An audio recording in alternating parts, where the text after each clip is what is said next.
నూతన రోడ్డు నిర్మాణానికి ప్రభుత్వం నిధులు కేటాయించినా స్థానిక నాయకుల కమిషన్ల వేధింపులతో పనులు ప్రారంభం కావటం లేదని కర్నూలు జిల్లా రైతులు వాపోయారు. ఆదోని పెరకడబూరు మధ్య 13.5 కిలోమీటర్ల నూతన బీటీ రోడ్ నిర్మాణానికి ప్రభుత్వం 6 కోట్ల నిధులు కేటాయించింది. స్థానిక నాయకులు గుత్తేదారులను వాటాలు డిమాండ్ చేస్తుండటంతో పనులు ఆగిపోయాయని గ్రామస్తులు తెలిపారు. రోడ్డుపై ఏర్పడిన గుంతల కారణంగా ప్రమాదాల బారిన పడుతున్నామని ఆవేదన వ్యక్తం చేస్తున్నారు. ప్రభుత్వం స్పందించి రహదారి నిర్మాణం చేపట్టాలని స్థానికులు కోరుతున్నారు. చెడిపోయింది సార్, ఏమి సరిగ్గా లేదు, చాలా రోజులైంది, వేయడం లేదు.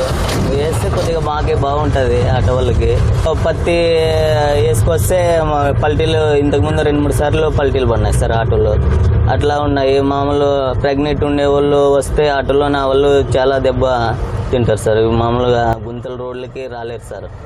పైచిగరి క్రాస్ నుంచి పెద్దగడూరు మండలానికి రోడ్డు సరిగా లేదు సార్. ఇది చాలా గుంతలుగా ఉండడం జరిగింది సార్. ఇది పంటలు పండిన తర్వాత రైతులు పొలాల్లో నుంచి సరుకు వేసుకుపోవాలంటే కూడా చాలామంది ఇబ్బంది పాలవుతున్నారు సార్. ఇక్కడ చాలా బండ్లు ట్రాక్టర్లు కానీ ఆటోలు కానీ కింద పడిపోవడం, బొల్త పడడం చాలా జరిగింది. ఇంకొకటి లారీలు, ట్రక్కులు, పెద్ద లోడ్స్, పెద్ద వెహికల్స్ కూడా తిరగడం జరుగుతూ ఉంది సార్. ఇక్కడ సార్ ప్రభుత్వం వచ్చేసి రోడ్ శాంక్షన్ చేసినారు సార్. ఇది పర్సంటేజ్ కమిషన్ కోసం వెనకబడుతుంది సార్ రోడ్డు.